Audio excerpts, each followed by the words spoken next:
Burt Bear last night on Early Edition. There was no setback for Christian Gonzalez. It's the same injury that he suffered day one. All right, so you guys heard it there. Burt Bear reported last night that this hamstring injury that Christian Gonzalez has been babying since the end of July, since training camp, he suffered 0 setbacks. If I'm the Patriots, I'm concerned. I'm very concerned at this point.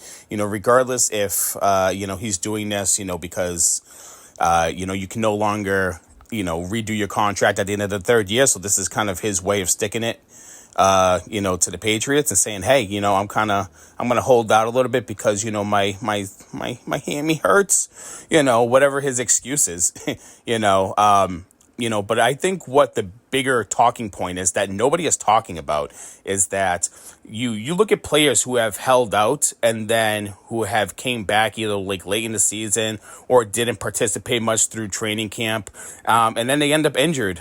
Look at Terry McLaurin, held out. Now he's dealing with an injury. Micah Parsons held out, regardless of whatever was going on with his back injury. I feel like that kind of had a lot to do with it. Brandon Ayuk held out.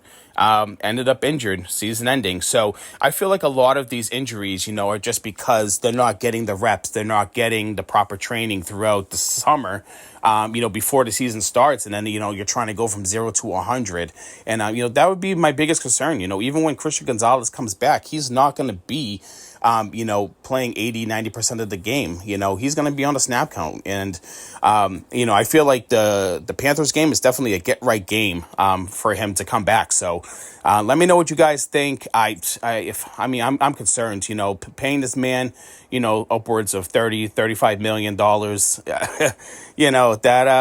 that would worry me, to be honest, with his, his injury history and, just given the fact that he doesn't seem like he can kind of push through, regardless if, he's the best one on the field. But to be the best one on the field, you have to be, available, So, all right, guys, let me know what you think down below. Thank you.